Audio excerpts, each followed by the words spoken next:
It's a niche topic, but a very important topic because it's not talked about enough. And I think that my assumption is that my learning is that safeguarding is often the responsibility of someone else, as opposed to a collective responsibility of many people. So these are my thoughts coming at this from a social worker who's worked in local authorities and with care providers for many, many years. So what I wanted to do is just give some thoughts and weave them into an actual story and why it's relevant. So what do we mean? So I think it's always really important to ground these thoughts in a definition. Otherwise, you're in danger of things becoming very aloof, and these things need to be grounded in reality. And I've deliberately highlighted human rights. So when we're talking about digital safeguarding, what do we mean? We're talking about protecting health and well-being, and that's interwoven into those innate human rights that are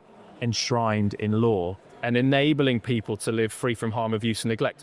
Now, I'm going to talk a little bit more about the word enabling in a minute, because I want to give you an example in a 2 slides time as to why I want us to think slightly differently about the word enabling in technology and in the context of safeguarding. So what is the extent of use of technology, and therefore the extent that safeguarding is part of that? And the answer is it's absolutely everything. So I thought about this earlier on, and I turned the question on its head, and if you didn't have one of these, what would your life look like? Lots and lots of things would stop.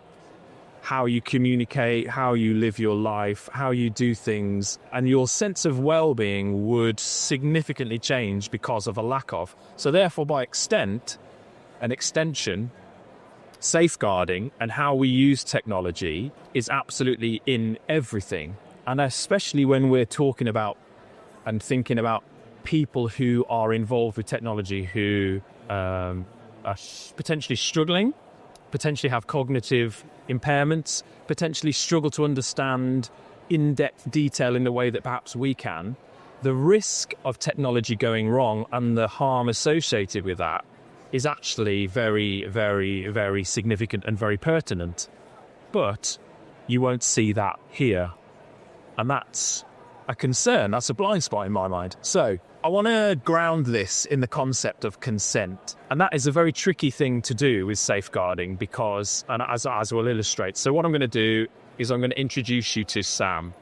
So Sam is actually an AI-generated image. So we could discuss that at another point. But anyway, Sam is a story of someone I used to work with. So Sam is 24 and he lives in a supported living setting in Macclesfield. A very complicated care setting for him because there are lots of other people that he doesn't get on with. He has Down syndrome and he doesn't have capacity, and in a best interests assessment, doesn't have capacity to use technology because he's unable to understand the risks around technology and to recognize what is good for him and isn't good for him. And that was done through formal best interests meeting with his family, his social worker and his care provider. His placement is actually just broken down due to his behavior, and his provider have said, we can't cater for Sam's complex needs anymore. He needs to move. As the social worker, it's my responsibility with his family and the local authority to find a new placement for Sam. So we scramble around and we find a new placement that is regrettably about 120 miles from his home near Norwich. So nowhere near his home, and he moves. In his care plan, it says Sam does not have the capacity, whether he has consent or not to say, to use technology around the internet. He's not safe to use the internet because he doesn't recognize friend from foe. He's vulnerable to social media in the sense of who he could interact with. Everyone's a friend for Sam, and therefore exponentially you think, well, he's much more susceptible to grooming, to coercion, extremism, all of these other thoughts that platforms around technology easily enable you to do, particularly if you don't have the same filter that you and I would have. So that's all written in his care plan, but because of a lack of technological data sharing, his care plan doesn't get to his new care provider till after Sam's got there. So Sam gets to his new care setting in Norwich, and 2 days later is seen using the internet in his own room without any of the technological filters that are written into his care plan. And actually what we find is that Sam is accessing information and things that he really shouldn't be accessing. He's 24, so legally he's an adult, but in terms of his behaviour, in terms of his awareness, in terms of his mental capacity, in terms of his care plan, and in terms of his best interest assessment, there's significant risks around that, and he is not aware of what's going on, and he's vulnerable to coercion, as I alluded to earlier on. So there's a significant problem in that situation. So what do we do? It's actually, if I go back a slide or two, what we're talking about here is technology is not always the enabler when we're talking about safeguarding. In some instances, we need to be thinking about technology for Sam as the curtailer. It's actually something that stops him from doing something because it's a safeguarding measure for him doing so. So technology is not always the answer to actually open up the world. It can actually, in a very legitimate way, actually stop. And that's something that's part of safeguarding that we do not talk about, that is actually two sides to the coin. It's not always about bringing out everything. It can actually be keeping people safe in a restrictive way. And that's quite a controversial term to think about restriction, but actually in his case, that was absolutely the right thing to be doing. So just wanted to give you an illustration of some of the complexities of that and around the consent that follows that. So I wanted to give you some examples in the instance of, let's take Sam now and some of the instances in which technology is currently being used in social care, and how might we navigate that with Sam.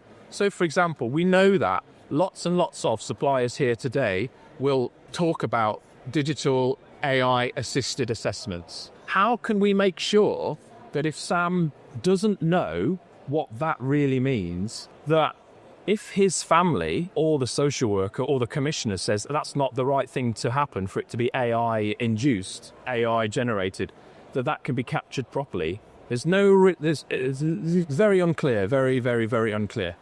What about the ethical and legal questions for Sam around his capacity to understand the reality of an AI-generated assessment, given he doesn't have the capacity to understand?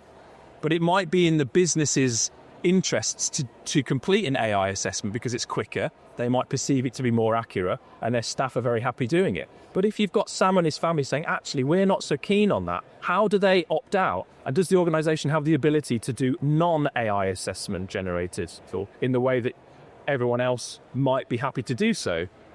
So what about the call? What about the call for the idea of, what about the right to have a human-made assessment as opposed to a human-made assessment with AI sprinkled on top or interwoven in? Because as soon as you put an AI judgment into an assessment that has been done by an adult, it is no longer purely a human assessment, but is a human and AI assessment. And you can't separate the two anymore.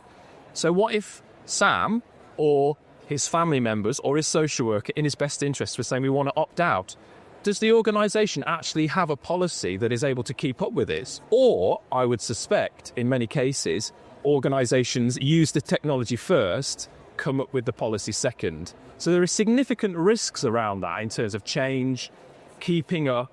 And if something goes wrong, what do we do? Now, as myself, as the social worker, let's say this goes to court and we're looking at case notes around how did Sam get involved with a grooming gang online in those 2 days between his care package when his internet software wasn't on, and it goes to court. We look at the case notes that are generated, and if some of them have a whiff of AI in them, is the veracity, to use a technical term, the content of those care plans, the content of the words, actually the authorship of either his words, his carer's words, his family's words, or the organisation as a whole? Or is it actually diluted because it's actually an anonymous large language model hosted in California that has actually influenced the words? And therefore, when it gets to court, if it goes to court, you could have a defence lawyer say, these words that are written are not actually the words of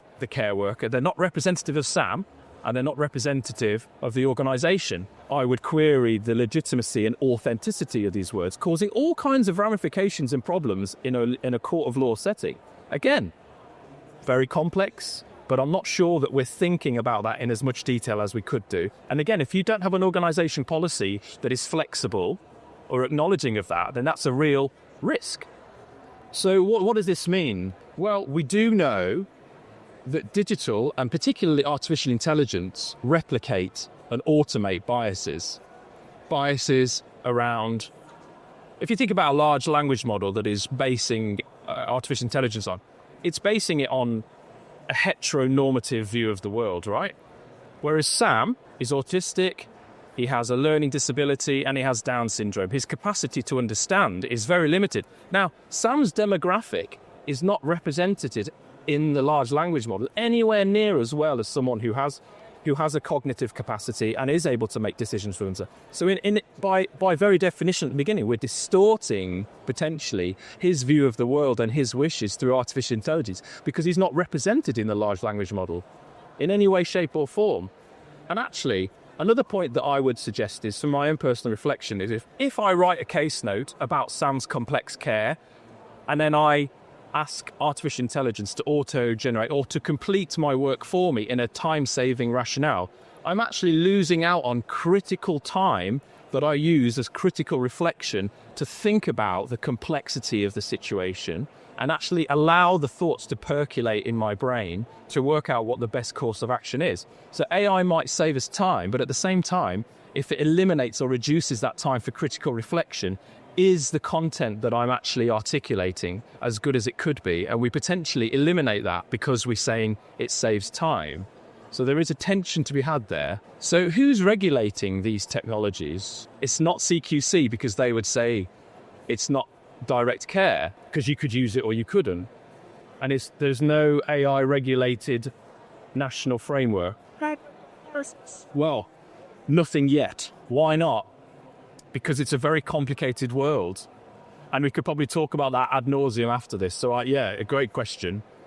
And how do you uphold human rights in light of all of these points and the other points that we're making? If you've got an organisation that's really keen to use this and use technology to go forward at a significant rate, and yet you've got a best interests meeting, social workers and potentially a family who are saying, hang on. There's a tension there. And it's the care workers and it's the person themselves, in this case Sam, who's really going to struggle and meet those two needs at one stage. So it's a really complex situation.